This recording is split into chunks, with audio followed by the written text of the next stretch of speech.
salutations à toutes et à tous. On est heureux de se retrouver. On salue nos internautes qui nous suivent sur notre chaîne YouTube. Le thème du message de ce matin, c'est vivre dans le sillage du Dieu victorieux. On va avancer en suivant le texte d'un livre de la Bible, le psaume 68. Je m'appuie sur la version de la Bible du Semeur. C'est une des versions de la Bible. Et en texte d'introduction, « Or, ton Dieu a décidé de t'accorder de la force pour affermir ce que tu as fait pour nous. » C'est un peu compliqué la tournure de phrase. « Or, ton Dieu a décidé de t'accorder de la force pour affermir ce que tu as fait pour nous. » En clair, on pourrait dire que Dieu nous accorde de la force pour faire ce qu'il a déjà fait. Formidable, n'est-ce pas? Vivre dans le sillage du Dieu victorieux est ce que doit expérimenter quotidiennement chaque chrétien et chaque chrétienne. Mais une telle déclaration fait-elle véritablement écho à ce que vous vivez ordinairement? Avez-vous l'impression de vivre dans le sillage du Dieu victorieux? Votre vie au quotidien témoigne-t-elle du fait que vous êtes dans le sillage du Dieu victorieux? L'expression « marcher dans le sillage de quelqu'un » signifie suivre son exemple. Si je marche dans le sillage de mon père, c'est que je suis l'exemple de mon père. On trouve d'ailleurs une telle idée dans la première épître de Pierre, chapitre 2, versets 20 à 25, où il est écrit en effet « Quelle gloire y a-t-il à supporter de mauvais traitements pour avoir commis des fautes? Mais si vous supportez la souffrance lorsque vous faites ce qui est bien, c'est une grâce devant Dieu, et c'est à cela que vous avez été appelés. Parce que Christ a souffert pour vous, vous laissant un exemple afin que vous suiviez ses traces, afin que vous soyez dans son sillage. Lui qui n'a point commis de péché et dans la bouche duquel il ne s'est point trouvé de fraude. Lui qui injuriait ne rendait point d'injure, maltraité ne faisait point de menaces, mais s'en remettait à celui qui juge justement. Lui qui a porté lui-même nos péchés en son corps sur le bois, afin que, mort au péché, nous vivions pour la justice, lui par les meurtrissures duquel vous avez été guéris, car vous étiez comme des brebis errantes, mais maintenant vous êtes retournés vers le pasteur et le gardien de vos âmes. Amen. Marcher dans le sillage ou dans les traces du Seigneur doit se décliner évidemment autant par notre mode de vie au quotidien que par nos différentes réactions dans les circonstances que nous traversons. La vie par la foi ne se fait pas sans référence. Et notre référence à nous en tant que chrétiens, c'est Christ. Voilà notre exemple, le modèle que nous nous efforçons de suivre. Mais l'idée de vivre dans le sillage de Dieu, du Seigneur, doit aussi nous permettre de réaliser ce que signifie que Dieu soit dans nos vies. Aussi, je vous propose de méditer avec moi sur l'ensemble du psaume 68, qui est sans doute l'un des chants de triomphe les plus beaux de tout l'Ancien Testament. On s'efforcera d'en ressortir quelques points essentiels pour comprendre ce qu'implique concrètement marcher dans le sillage de Dieu. Le premier point que j'aimerais voir avec vous, c'est que Dieu se lève. Parce que le psaume 68 commence par cette expression que Dieu se lève. Cette magnifique expression est en réalité une formidable déclaration de foi. Et non une prière. En réalité, David n'est pas en train de dire « Oh Seigneur, lève-toi ». Non, c'est une déclaration de foi que Dieu se lève. C'est une affirmation. Ce n'est pas une prière demandant, réclamant l'intervention de Dieu. En effet, il suffit que Dieu se lève pour que ses adversaires soient dispersés, ses ennemis fuient devant lui. Dieu n'est pas un Dieu statique, et David le savait. Et le simple fait qu'il se lève est l'annonce à elle seule de sa victoire, de la victoire. Et dans ce psaume, Dieu est dépeint comme le chef de son peuple qui conduit celui-ci à la victoire et dans la louange.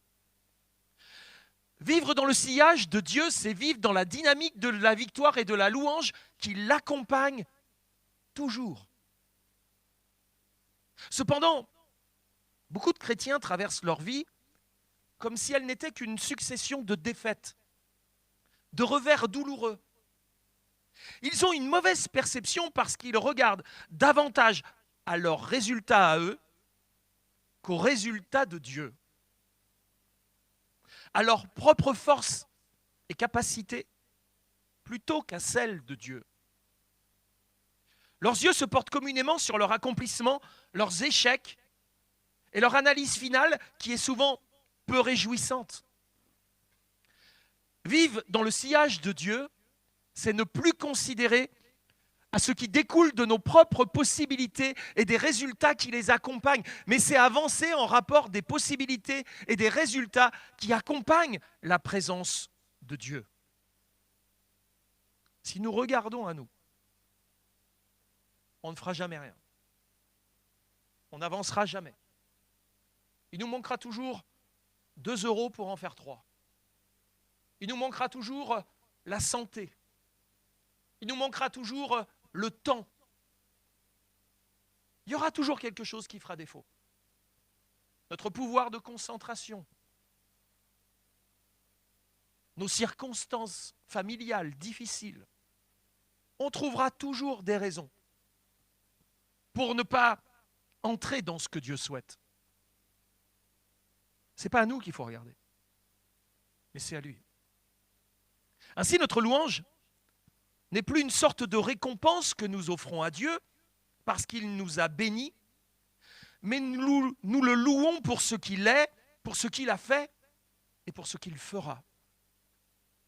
Notre louange n'est plus le fruit de notre bonne disposition, mais la réponse à la révélation de la personne de Dieu dans nos vies.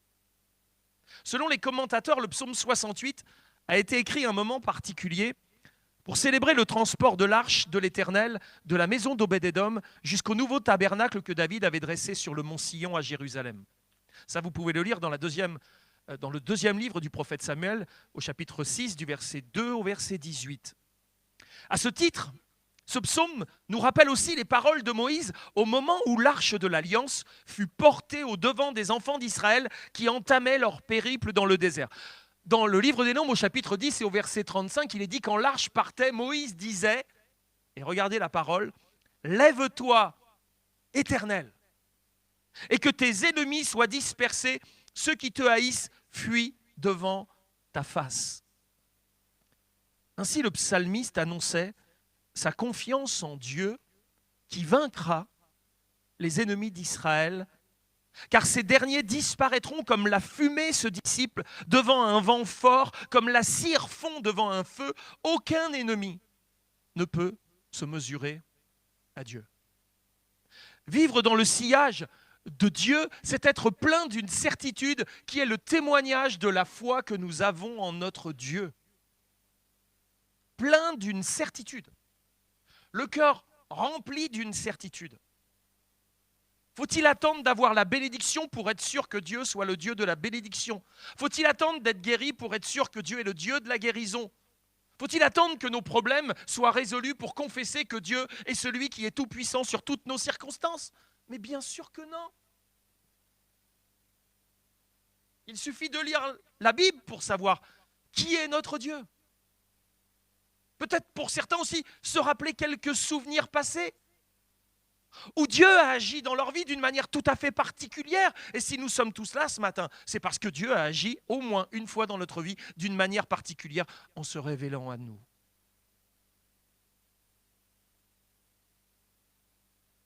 Une foi qui n'est pas la cause de nos bénédictions, mais le moyen par lequel nous les recevons.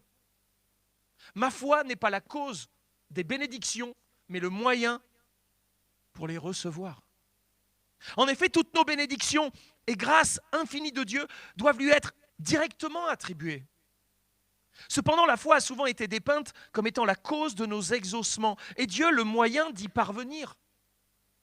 Mais cela est non seulement profondément faux, mais aussi blasphématoire dans le fait de s'approprier la gloire de Dieu. Il suffit de lire Éphésiens 2:8, car c'est par la grâce que vous êtes sauvés, par le moyen de la foi. La foi n'est qu'un moyen. Quelle est la cause de la bénédiction? Cela ne vient pas de vous, c'est le don de Dieu. Parfois, on confond la cause et le moyen. Paul mentionne bien que la foi n'est qu'un moyen et que la cause agissante, c'est uniquement Dieu. Ainsi, le but de David dans Psaume 68 était de célébrer les victoires qu'il avait obtenues sur ses ennemis par la grâce agissante de Dieu, qui est le chef victorieux de son peuple, fidèle, qu'il conduit en lui montrant le chemin qu'il doit suivre.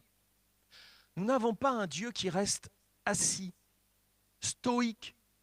Vous savez, comme une statue du Bouddha, là, il est assis, il ne bouge pas, il est stoïque, il est bien campé à sa place.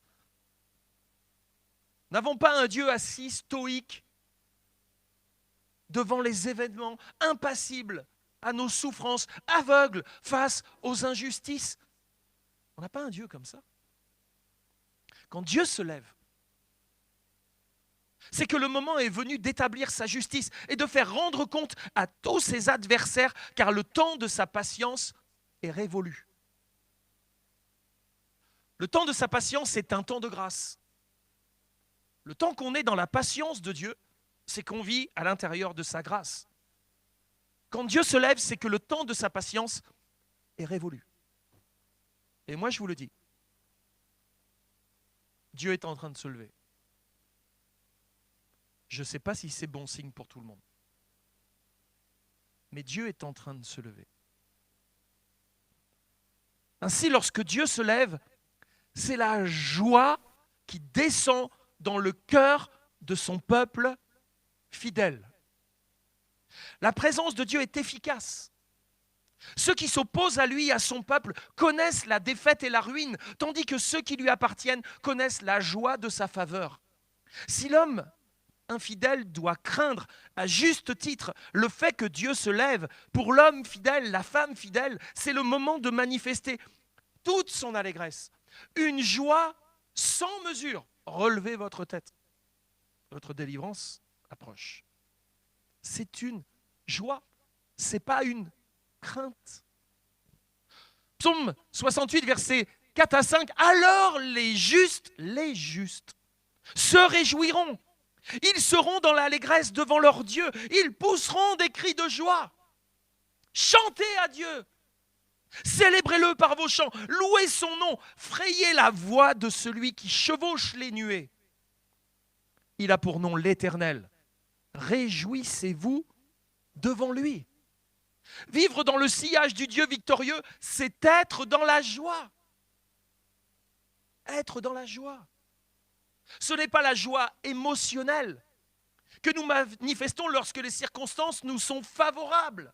Non, c'est la joie qui accompagne l'activité divine qui n'est que victoire.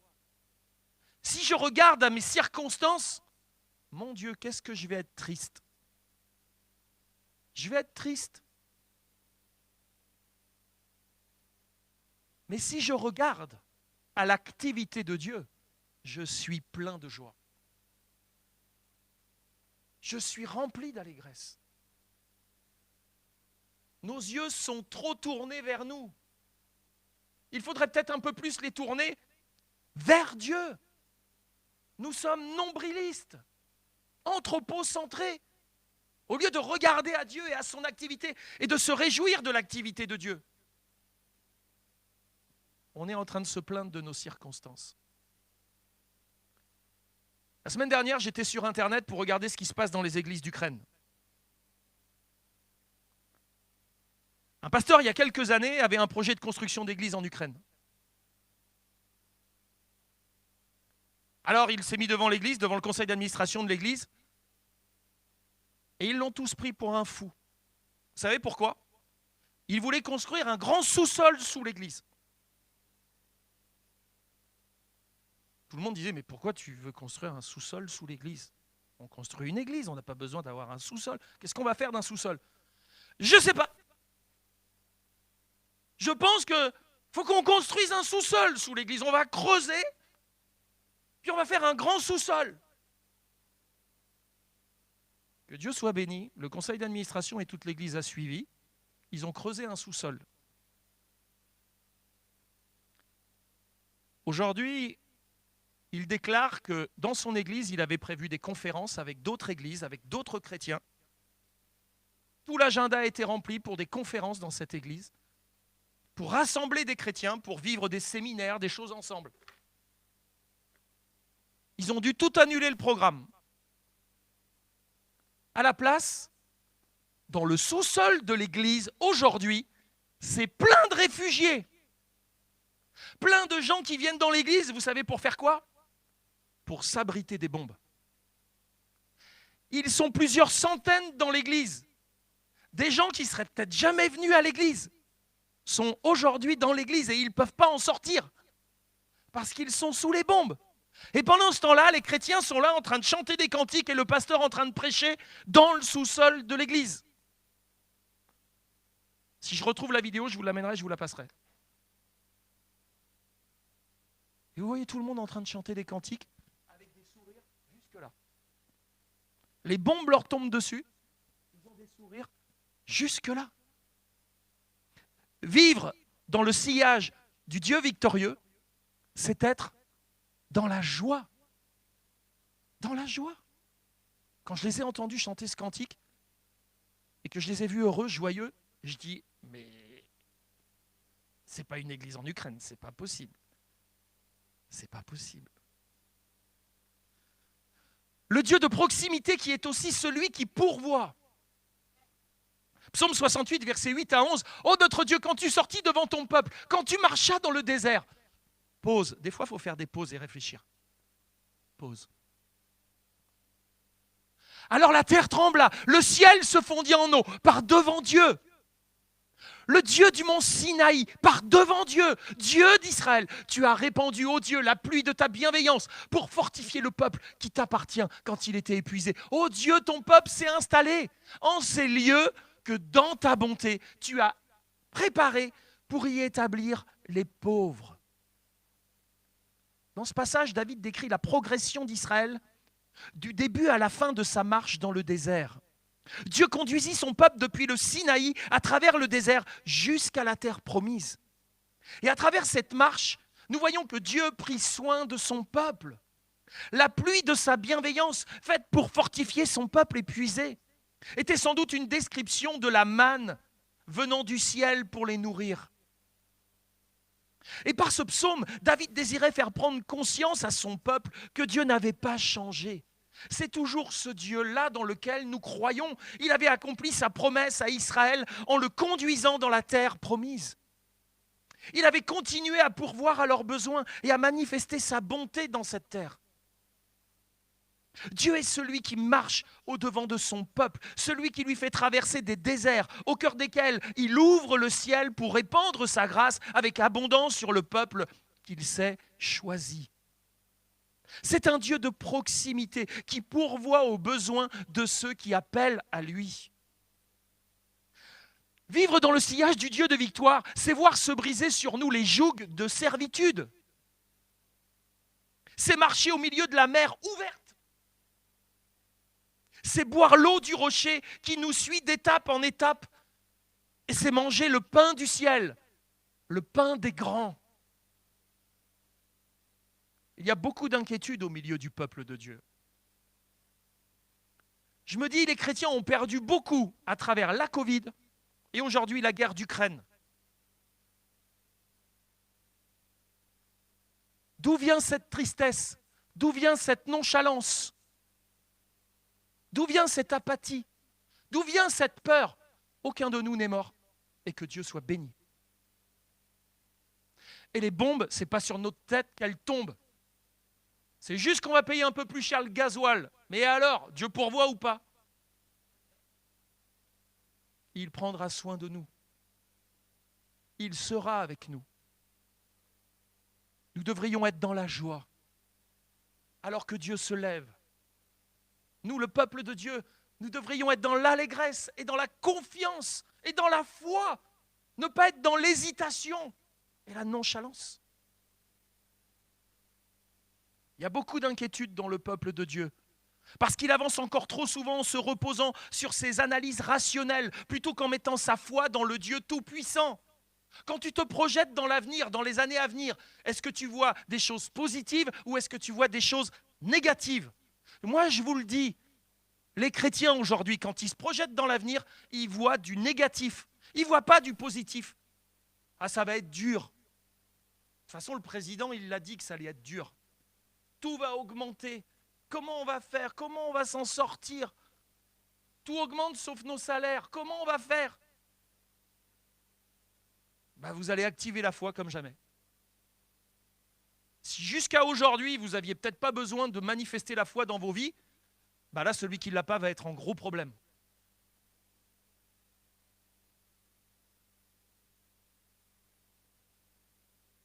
Beaucoup d'inquiétudes. Si on se base sur nos analyses rationnelles, si on fait nos comptes, si on regarde à notre environnement, si on regarde à nos capacités, à notre potentiel, juste à nous, mais on est fichu. On n'y arrivera pas. On n'ira pas jusqu'au bout. Mais si on regarde à Dieu, si on met notre foi en lui, et si on s'appuie sur lui, alors c'est sûr que la ligne, on la passera.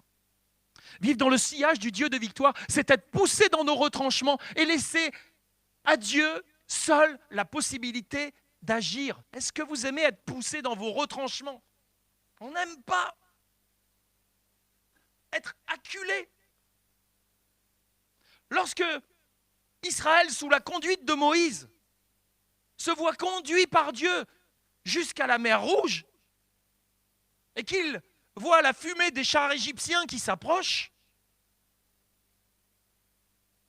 ils sont poussés dans leur retranchement. Dieu ouvrira-t-il un chemin dans la mer pour qu'il traverse à pied sec? Dieu peut-il faire une telle chose? Vous, peuple de Dieu, ce matin, croyez-vous que Dieu puisse ouvrir la mer? Alors, si Dieu peut ouvrir la mer, c'est quoi le problème?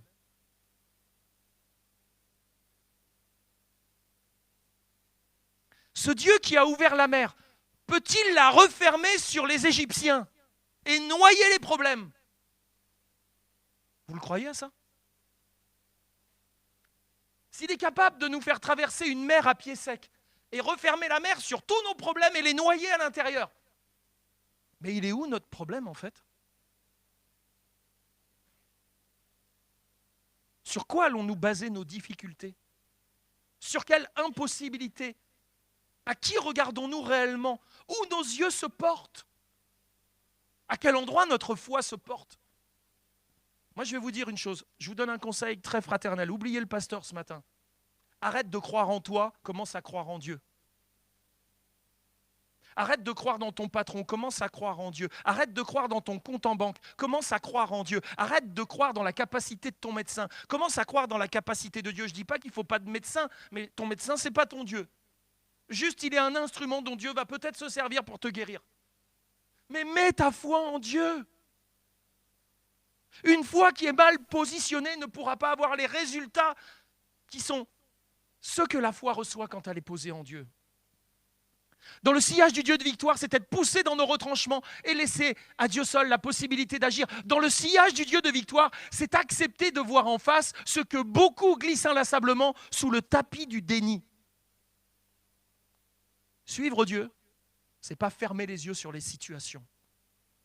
Certains pensent que la foi, c'est fermer ses yeux sur les réalités pour essayer de vivre dans un monde parallèle, celui de Dieu. Mais ça n'a rien à voir. Au contraire, la foi, c'est affronter les réalités, mais pas seul, avec l'aide de Dieu. Plutôt que de les fuir sans l'aide de Dieu.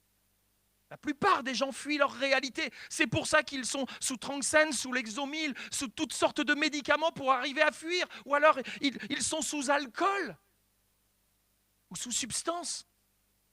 Parce que c'est trop difficile. Quand vous êtes dans des circonstances difficiles et que vous n'avez pas la force et les moyens d'en sortir et qu'il n'y a aucune solution, on n'a qu'une envie, c'est de fermer les yeux. de se faire disjoncter le cerveau pour plus penser, pour plus réfléchir.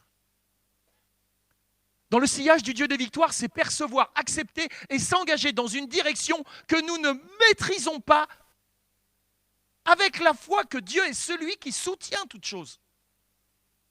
Vivre dans le sillage du Dieu de victoire, ce n'est pas déclarer qu'il serait préférable que nous retournions auprès des pots de viande en Égypte, comme disaient certains au milieu du peuple juif. Nous nous rappelons quand nous étions en Égypte. Là, on est dans un désert, on n'a rien à manger.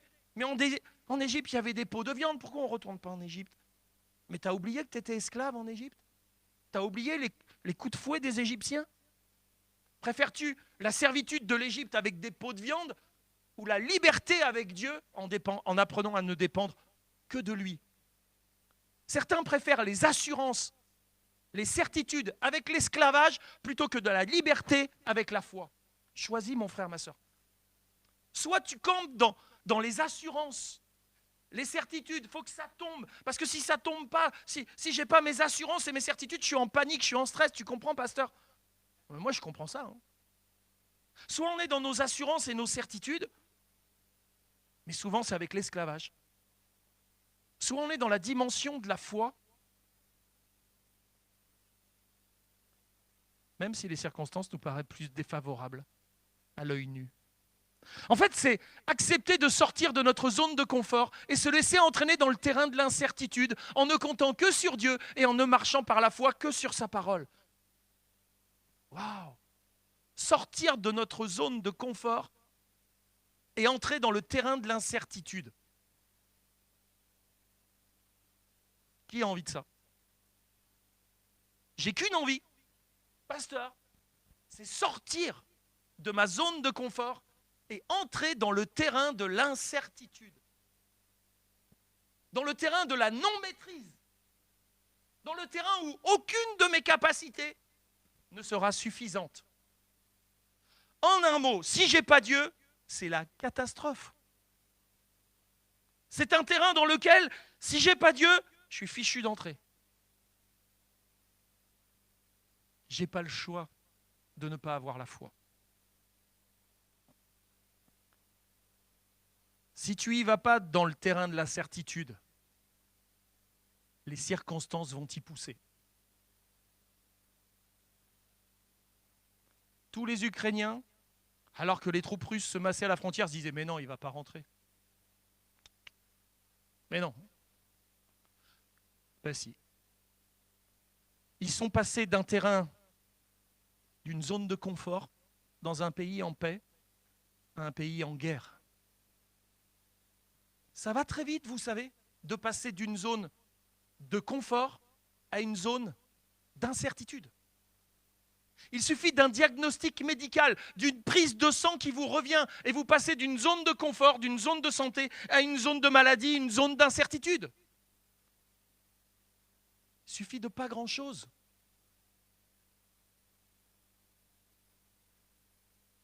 Le Dieu de victoire qui nous fait entrer dans ses promesses.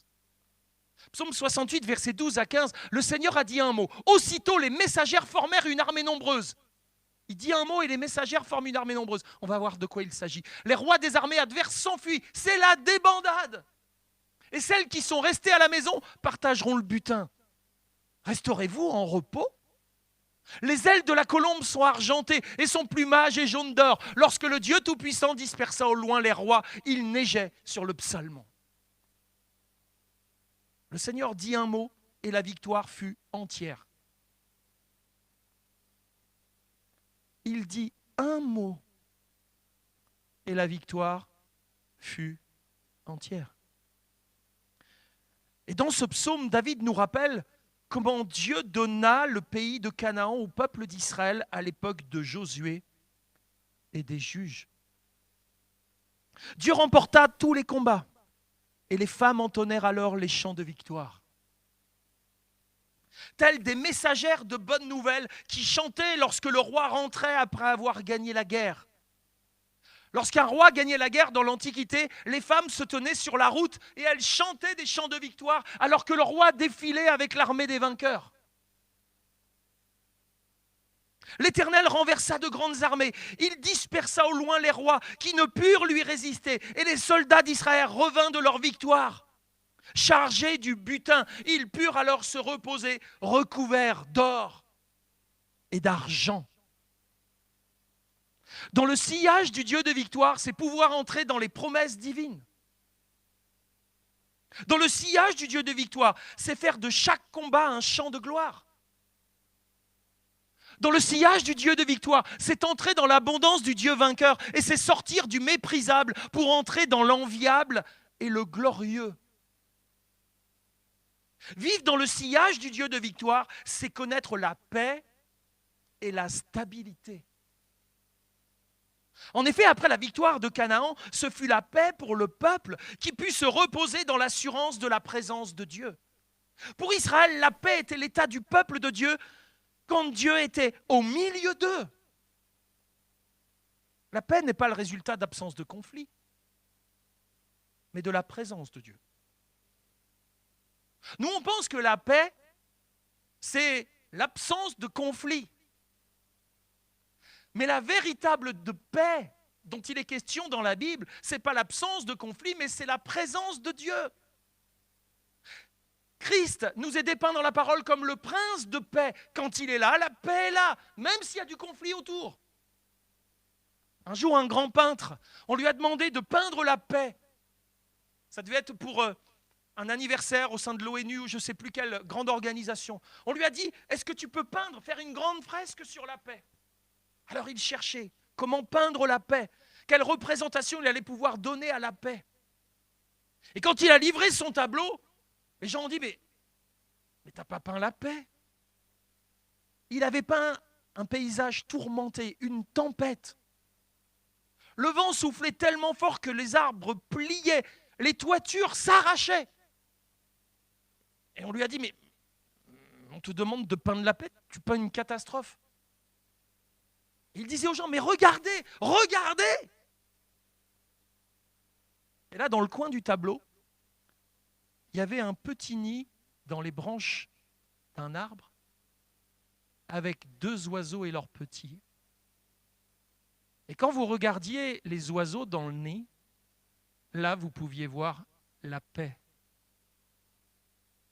Au milieu de l'adversité, c'est là que l'on voit la véritable paix. La paix, quand tout va bien, n'est pas de la paix. Mais au milieu de l'adversité, c'est là que se trouve la paix. Et pour nous, la paix, ce n'est pas une zone de non-conflit, c'est la présence de Dieu. Pensez-vous que ce soit différent pour nous aujourd'hui que ça l'était du temps de David? Pouvons-nous imaginer ou espérer la paix là où Dieu est négligé? Là où Dieu est mis de côté, où il n'est pas mis en avant? Psaume 68, versets 16 à 19. « Ô vous, montagnes sublimes, monts du Basan, monts aux cimes si nombreuses, monts du Basan, pourquoi donc jalousez-vous? Monts aux cimes si nombreuses, le mont que Dieu s'est choisi pour résidence. Car l'Éternel en fera sa résidence éternelle. Les chars de Dieu sont innombrables, des milliers et l'Éternel est parmi eux. Il est venu du Sinaï, jusque dans son sanctuaire. Tu es monté sur la hauteur en emmenant des captifs. Tu as prélevé des dons parmi les hommes, même parmi les rebelles, pour ta demeure, éternel Dieu. » La présence de Dieu est véritablement ce qui apporte la gloire et la bénédiction. N'est-ce pas ce qui devrait susciter l'envie chez ceux qui ne le connaissent pas? Mais les chrétiens éprouvent parfois des difficultés à glorifier Dieu parce que leur vie n'est pas envieuse sur bien des points.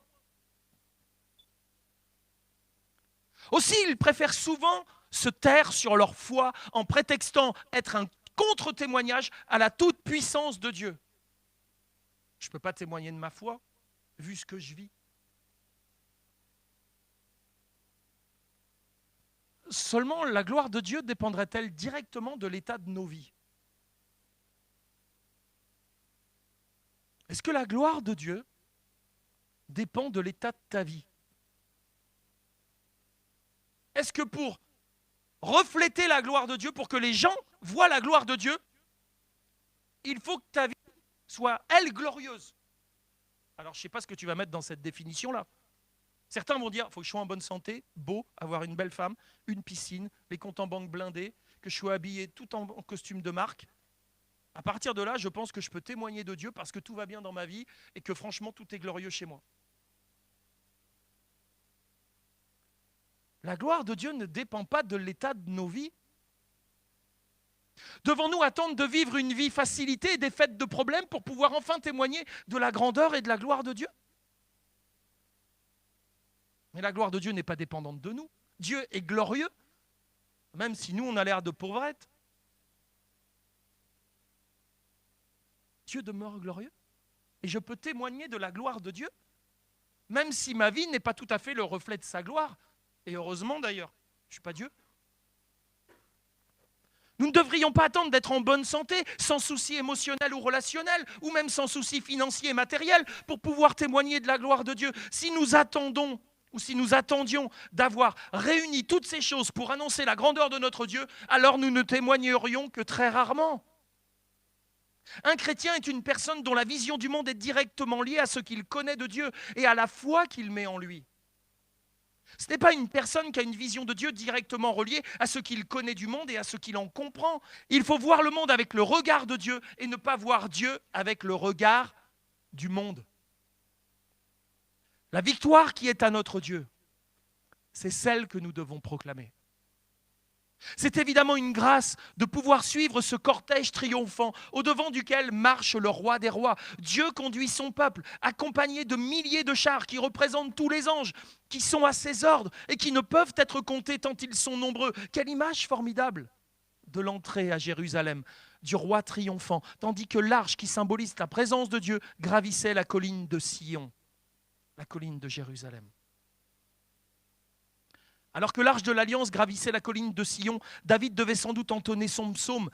Mais qu'est-ce que la colline de Sion, comparée aux autres sommets qui l'entourent? Mais qu'est-ce que Jérusalem comparée au Sinaï?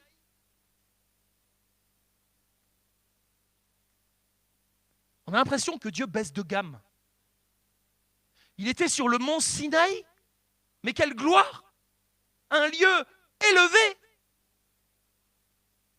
Le voilà sur la colline de Jérusalem, le mont Sion. Il a baissé de gamme, quoi. Tous les monts autour se disent, mais c'est pas possible. Pourquoi Dieu choisit-il Sion? Pourquoi choisit-il Jérusalem? Nous, les montagnes autour, sommes beaucoup plus belles. Pourquoi ne vient-il pas faire sa demeure chez nous? Pourquoi n'établit-il pas son trône en haut de nos sommets, plutôt que d'aller se rabaisser à la colline de Jérusalem? Il y a bien d'autres endroits sur terre qui sont bien plus majestueux que Sion. Mais ce qui fait toute la différence à cet endroit, ce n'est pas l'endroit en lui-même, c'est Dieu. Nous, on va considérer à l'endroit, mais l'endroit n'est rien en lui-même. Si Dieu a choisi d'être là, alors l'endroit devient glorieux parce que Dieu s'y tient. Ainsi, partout est Dieu, là est sa gloire. Et si je pose la question aux chrétiens, où est Dieu? Il est partout. Voilà pourquoi Dieu va dire, partout où se pose la plante de tes pieds, là est une terre sainte. Est-ce qu'on a cette image dans notre esprit? Oublions notre insignifiance et considérons à sa toute-puissance. Et si à l'époque de David, l'arche de l'Alliance, symbole de la présence de Dieu, monta la colline de Sion presque 1000 ans après, ce fut une autre révélation qui se déroula à Jérusalem. En effet, après avoir remporté la victoire à Golgotha, et quelle victoire! Christ vécut la glorieuse ascension dans le but d'entrer dans le temple céleste qui n'est pas fait de main d'homme, dans le but glorieux d'abolir le péché par son sacrifice. Et je dis, quelle victoire! Le roi des rois est entré dans son Saint-Temple. 1000 ans avant, c'était l'arche qui représentait le roi glorieux sur tous les combats. David le faisait entrer dans le tabernacle. Mais le roi des rois, celui qui a remporté la victoire des victoires sur le mont Golgotha, lui a connu une ascension. Il n'est pas monté sur le mont Sion, il est entré dans le tabernacle éternel. Il a accompli l'expiation. Mais quelle victoire! Où sont les chanteurs? Où est le peuple qui loue? Où est la joie? Où est l'adoration? Où est la liesse? Il y a un problème si tu es plus en joie quand l'OM marque un but contre le PSG que quand je lis ce que je suis en train de lire. Tu as un problème, mon frère. Ma soeur, tu as un problème si tu es plus en joie quand tu vois la nouvelle collection de prêt-à-porter de cet été plutôt qu'à l'écoute de ce que je suis en train de dire. Hébreux 9, 24, car Christ n'est pas entré dans un sanctuaire fait de main d'homme en imitation du véritable, mais il est entré dans le ciel même afin de comparaître maintenant pour nous devant la face de Dieu. Il est entré dans le sanctuaire pour nous. Et le psaume 68 parle du triomphe du roi qui a triomphé de ses ennemis et a fait des captifs parmi les nations en commémoration de ses actes puissants. B. Peters va rajouter, en tant que rachetés, nous sommes devenus des captifs de Jésus-Christ. Écoutez bien. Il est le grand vainqueur de Golgotha qui, dans le combat le plus gigantesque de tous les temps, a vaincu l'ennemi. L'ennemi de Dieu et des âmes, et lui a arraché ses proies, son butin, c'est-à-dire les âmes humaines qui ont été libérées. Il les mène comme un général victorieux qui rentre après une bataille en emmenant les captifs dans son cortège triomphal. Le roi marche au devant et tous les captifs qu'il a arrachés des griffes de son ennemi marchent à la suite. Mais qui sont ces captifs? Les captifs ramenés lors des guerres victorieuses et emmenés en exil devenaient par la suite les serviteurs du roi. Prenez l'exemple de Shadrach, Meshach, Abed-Nego, de Daniel. Nebuchadnezzar était descendu, il avait remporté une guerre et il les avait amenés en exil avec lui. Le roi victorieux rentrait dans la ville de Babylone et derrière lui les captifs. Et qu'allaient devenir les captifs? Les serviteurs du roi. Et il faut bien évidemment faire un parallèle ici avec Éphésiens chapitre 4 verset 8. Paul cite dans ce texte en l'appliquant directement à la résurrection de Christ. Qu'est-ce que va dire Paul? C'est pourquoi il est dit, étant monté en haut, il a emmené des captifs et il a fait des dons aux hommes. Mais que sont ces dons? De même que le roi vainqueur ramenait avec lui des captifs pour en faire ses serviteurs, de même Christ a fait des captifs en prenant sa victoire, des captifs qu'il a arrachés à son ennemi, afin d'en faire ses serviteurs, qu'il donne à l'Église et à la terre, dans le but de l'édifier et de préparer son royaume. Éphésiens chapitre 4, versets 11 à 15, il a donné les uns comme apôtres, les autres comme prophètes, les autres comme évangélistes, les autres comme pasteurs et docteurs. Pourquoi? Pour le perfectionnement des saints en vue de l'œuvre du ministère, du service et de l'édification du corps du Christ, jusqu'à ce que nous soyons tous parvenus à l'unité de la foi et de la connaissance du Fils de Dieu, à l'état d'homme fait, mature, viril, d'homme viril, de femme virile. Ah ouais, c'est le terme. À la stature parfaite de Christ.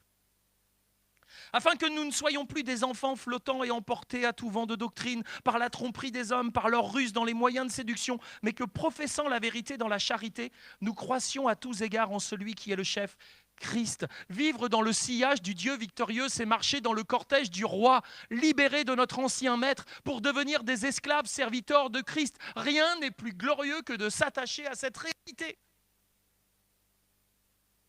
Nous n'avons pas été libérés de nos péchés pour faire de notre vie ce que nous voulons. Nous avons été libérés de nos péchés et nous marchons dans le sillage du Dieu victorieux qui nous a libérés de notre ancien maître pour nous amener à le servir, lui. Le servir, lui. En tant que rachetés, je vous redonne la citation de Peters, en tant que rachetés, nous sommes devenus des captifs de Jésus-Christ. Il est le grand vainqueur de Golgotha qui, dans le combat le plus gigantesque de tous les temps, a vaincu l'ennemi et des âmes. Et lui a arraché ses proies, son butin, c'est-à-dire les âmes humaines libérées, nous. Il les mène comme un général victorieux qui rentre après une bataille en emmenant les captifs dans son cortège triomphal. Waouh! Le Dieu de victoire qui nous prend en charge. Psaume 68, versets 20 à 21. Que le Seigneur soit loué jour après jour. C'est lui qui nous prend en charge. C'est Dieu. Ce Dieu est notre sauveur. Pause. Dieu est pour nous un Dieu qui sauve, car l'Éternel, le Seigneur, peut nous sauver de la mort. Waouh! Le psalmiste dit, béni soit le Seigneur chaque jour. Béni soit le Seigneur. C'est tellement glorieux de considérer ces choses. Si dans le passé, Dieu a délivré son peuple, dans le présent, il demeure constant pour bénir son peuple chaque jour. Son amour a permis son plan de rédemption. Oui, Dieu est pour nous le Dieu du salut. Et vivre dans le sillage du Dieu victorieux, c'est vivre de toutes les grâces qu'il nous accorde chaque jour. Notre Dieu est celui qui nous prend en charge. Et si nous savons que ces bénédictions se renouvellent chaque matin, alors pourquoi nous inquiéter comme ceux qui ne peuvent compter que sur eux-mêmes ? Psaume 68, 25 à 28. On voit ton cortège, ô Dieu, oui, le cortège de mon Dieu et de mon roi dans le lieu saint. Les chanteurs ont pris la tête et en queue viennent les musiciens. Au milieu, des jeunes filles frappant sur leurs tambourins. Exaltez Dieu dans tous vos rassemblements. Oui, exaltez le Seigneur, vous les enfants d'Israël. Le plus petit marche en tête, c'est Benjamin. Après lui vinrent les chefs de la tribu de Juda dans leur habit tout brodé. Puis les chefs de Zabulon et ceux de Nephtali. Ces 3 versets nous dépeignent la célébration d'une victoire et l'intronisation de Dieu. Il est celui qui marche en roi au devant de la procession. Et ce merveilleux cortège est composé d'un seul peuple, mais également d'une merveilleuse diversité. Cependant, tous avancent au rythme de la louange, qui est bien plus qu'un rythme musical que l'on imposerait pour susciter l'émotionnel. C'est avant tout des cœurs qui se disposent à entrer dans le sillage du Dieu victorieux. Tous doivent suivre le roi vainqueur, celui qui marche devant. Et la seule victoire que nous devons célébrer, c'est la sienne. La sienne à lui. C'est pourquoi chacune de nos victoires personnelles doivent être attribuées à notre Dieu et à personne d'autre. Et toute l'unité de son peuple s'établit quand l'ensemble du peuple, vous, moi, parvient à le louer d'un même cœur pour les victoires remportées dans nos vies en raison de la grandeur de notre roi qui triomphe dans tous les combats. Vivre dans le sillage du Dieu victorieux, c'est vivre au bénéfice direct de toutes ses victoires. C'est goûter à sa gloire sans y être pour quoi que ce soit. C'est être rendu participant de tout ce qui découle des actes divins. Connaissez-vous quelque chose qui soit plus glorieux que cela ? Il n'y a rien. Le psaume se termine, versets 29 à 33. Or, Dieu a décidé de t'accorder de la force pour affermir ce que tu as fait pour nous. Du haut de ton sanctuaire dominant Jérusalem, tu recevras les présents que t'apporteront les rois. Menace le crocodile qui se tapit dans l'Égypte, et le troupeau de taureaux avec les peuples de veaux, tous les autres peuples. Ils viennent se prosterner avec leurs pièces d'argent. Viens donc disperser ces peuples, tous ceux qui aiment la guerre. Les grands arrivent d'Égypte, l'Éthiopie accourt vers Dieu, les mains étendues vers lui. Ô vous, royaume du monde, chantez en l'honneur de Dieu, célébrez tous le Seigneur. Oui, au verset 29, ton Dieu ordonne que tu sois puissant. Et cette puissance n'est pas un quelconque pouvoir qu'il nous accorderait pour nous permettre de remporter nos propres victoires. On n'est pas dans la Marvel Company. Dieu n'a pas fait de nous des Superman, des Superwoman, qu'il nous accorderait pour nous permettre de remporter nos propres victoires, mais notre propre affermissement, celui que Dieu nous accorde, le fait qu'il nous fortifie, c'est pour qu'il puisse continuer à agir en nous, pour nous, dans le but glorieux d'accomplir sa volonté à lui. T'attends pas à ce que Dieu te fortifie pour faire ta volonté. Si tu veux être fortifié, c'est pour pouvoir faire la volonté de Dieu. Beaucoup de chrétiens restent faibles spirituellement, faibles dans leur vie, parce que leur seul objectif, c'est d'avoir quelques forces pour faire de leur vie ce qu'ils veulent, mais pas ce que Dieu veut. Dieu nous accorde de la force. Dieu nous fortifie. Dieu vient à notre aide, à notre secours, pour que nous accomplissions sa volonté. Aussi, ce n'est pas toi qui as remporté la victoire, ô Israël. C'est ton Dieu, par l'ordre duquel tu as été rendu fort, pour lui permettre à lui d'atteindre son but. Mais ce n'est là qu'un commencement de l'œuvre divine. Et Israël demande que cette œuvre continue et s'achève. Seigneur, ne t'arrête pas. Va jusqu'à l'achèvement de toutes choses. Est-ce que ce n'est pas la prière que chaque chrétien devrait prononcer? Ne t'arrête pas, Seigneur. Continue. Vivre dans le sillage du Dieu victorieux, c'est soupirer après la victoire finale et ne pas se donner de repos avant que son royaume soit établi en tout lieu. Ce n'est pas le moment de s'endormir. À l'époque de David, le Seigneur avait établi sa royauté à Jérusalem et de cet endroit, son règne devait s'étendre sur toute la terre. Ainsi, ce que l'ancien Adam, depuis l'Éden, n'avait pas réussi à accomplir, multipliez, soyez féconds, assujettissez la terre, remplissez-la, faites de la terre un grand sanctuaire où la bénédiction de Dieu se répandra. Voilà le mandat culturel qu'avait reçu Adam, mais il a péché. De Jérusalem, Dieu va établir son sanctuaire. Il va se choisir un peuple, les Juifs, faire d'eux un peuple de sacrificateurs, de prêtres, pour faire connaître Dieu à toute la terre. Qu'ont-ils fait? Ils ont gardé la bénédiction pour eux et ils ont méprisé les peuples qui les entouraient. Mais le roi des rois est descendu. Et il a accompli le sacrifice parfait. Il a pris les captifs, il a dit, ces captifs, je les prends pour mon service, vous et moi. Et il a fait de nous quoi? Un peuple de sacrificateurs. Pour faire quoi? Pour garder notre bénédiction dans notre coin et se frotter le ventre, qu'est-ce qu'on est bien? Tout va bien. Ne touchons à rien. Ce n'est pas le but de Dieu en vérité. Dieu a un but bien plus large que celui que l'on veut bien penser. Ainsi, ce que l'ancien Adam depuis l'Éden n'avait pas réussi à accomplir, le nouvel Adam va le concrétiser à partir de Jérusalem, où il remporta l'ultime combat, car tel est le plan de Dieu dans ses finalités et ses accomplissements eschatologiques concernant la fin des temps. Et à partir du verset 31, nous voyons que le psalmiste demande à Dieu de s'opposer à ceux qui oppriment, qui séduisent les nations. Ainsi, les peuples qui se délectent de la guerre seront arrêtés et écrasés. Ils seront vaincus et les autres apporteront le tribut de la soumission au Seigneur. C'est ainsi que tous les peuples et les royaumes de la terre devront se soumettre à Dieu et reconnaître sa souveraineté. Nombre 14, 21, déjà à l'époque de Moïse, mais je suis vivant et la gloire de l'Éternel remplira toute la terre. Psaume 72, 11, tous les rois se prosterneront devant lui et les nations le serviront. Romains chapitre 14, verset 11, Nouveau Testament, car il est écrit, je suis vivant, dit le Seigneur, tout genou fléchira devant moi, toute langue donnera gloire à Dieu. La victoire est déjà proclamée. Allez en marche, allez en chemin. Es-tu dans le cortège du roi triomphant? Es-tu dans le cortège du roi triomphant?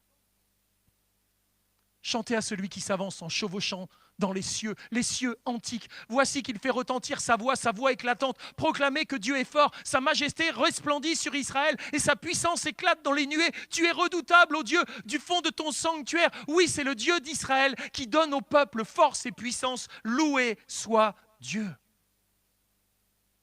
Dieu a manifesté sa majesté et sa puissance pour la défense des siens. Il chevauche les cieux antiques, c'est-à-dire qu'il domine les peuples en tout lieu et en tout temps, il les transcende. Il parle avec majesté et avec force. Israël a eu la révélation de cette puissance et doit louer Dieu pour cela, car Dieu est redoutable dans ses actes.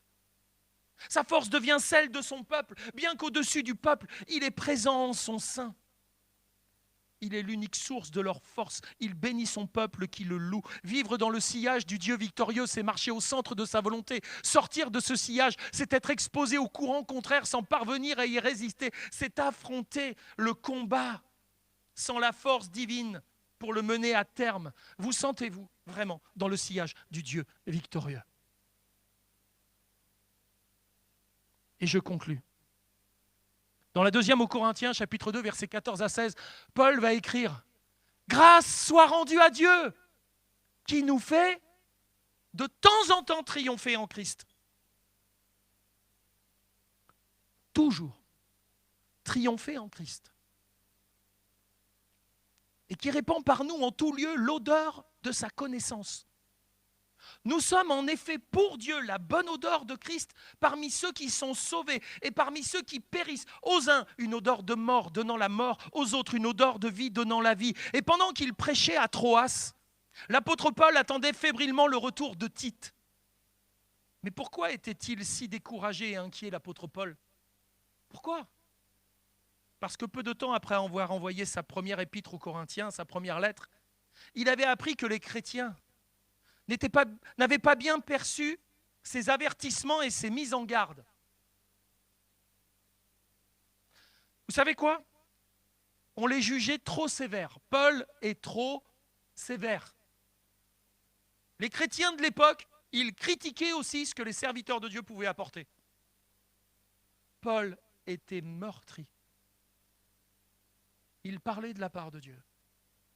Et les croyants de Corinthe trouvaient ça trop sévère. C'est sûr que quand on sait ce qu'il vivait dans l'église de Corinthe,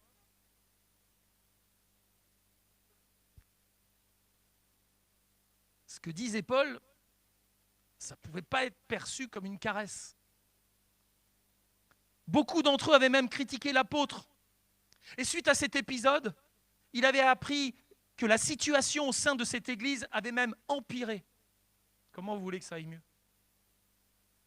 Paul y avait envoyé Tite, et il était maintenant impatient de connaître les réactions des Corinthiens. Il s'inquiétait du retour tardif de son compagnon d'œuvre, et n'y tenant plus, il le rejoignit en Macédoine, et reçut alors de bonnes nouvelles des Corinthiens, qui avaient enfin pris ses réprimandes au sérieux, et s'étaient finalement repentis.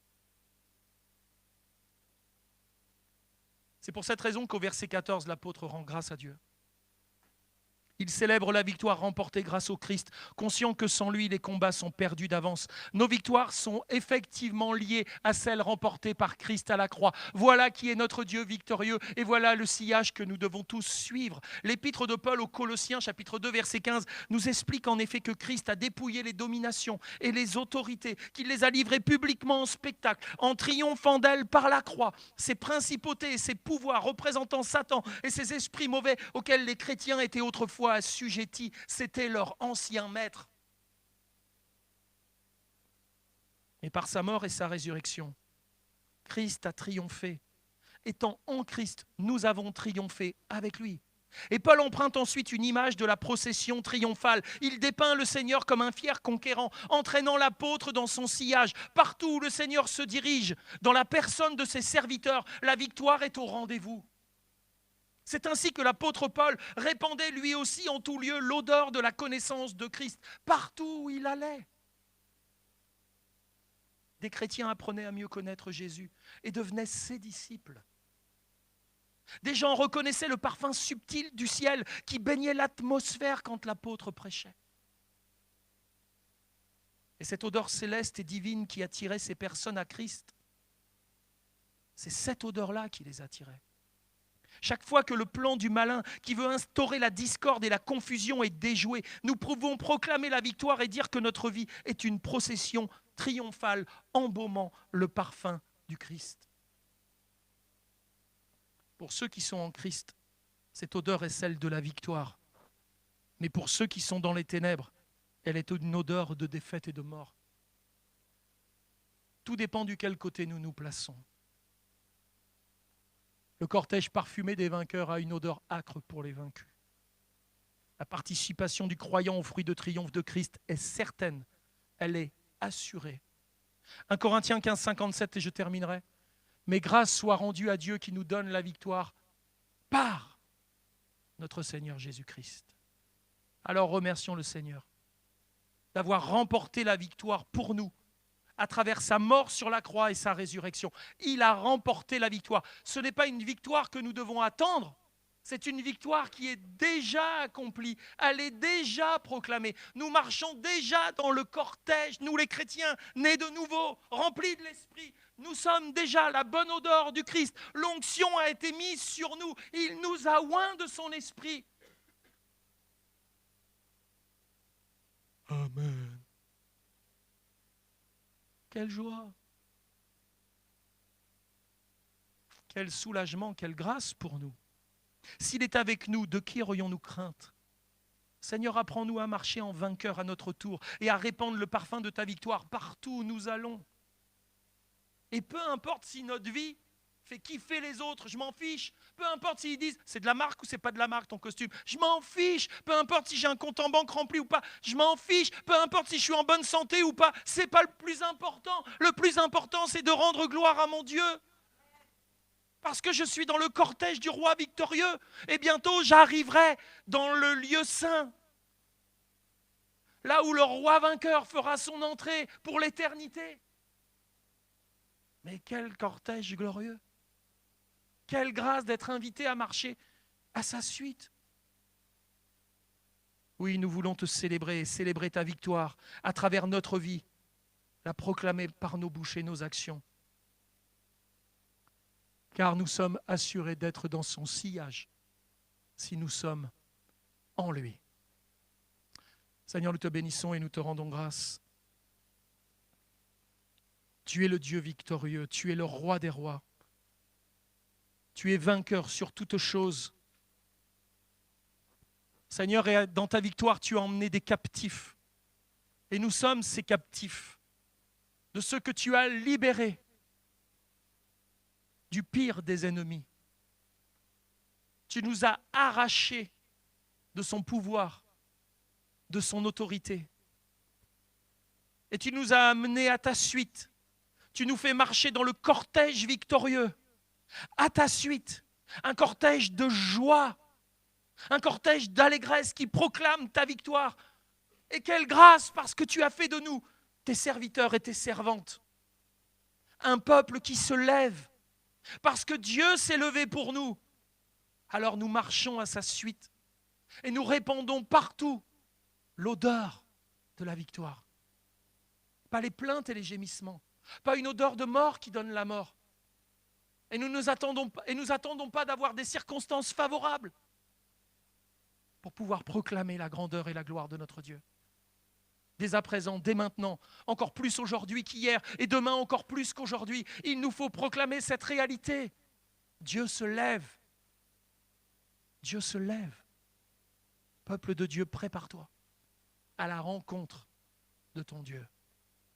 Seigneur, bénis, Seigneur, ton peuple. Bénis les croyants. Seigneur, ce que tu as appelé à toi. Appelle à toi, Seigneur, ce que tu as choisi, afin que leur cœur s'humilie devant toi et reconnaisse ta grandeur. Arrache encore des âmes à l'adversaire. Nous savons que le combat est encore en train de se mener, même s'il est gagné d'avance. Le cortège est si long. Il a traversé les siècles. Et encore aujourd'hui, nous voulons que des hommes et des femmes entrent dans ce cortège glorieux et victorieux pour nos familles, pour nos bien-aimés, pour nos amis, à tous ceux que nous témoignons de ta réalité et de ce que tu as accompli à la croix du Calvaire. Seigneur, touche leur cœur et leur conscience. Amène-les à plier le genou devant toi et à te reconnaître comme leur sauveur personnel. Dans le nom de Jésus et pour ta gloire. Amen.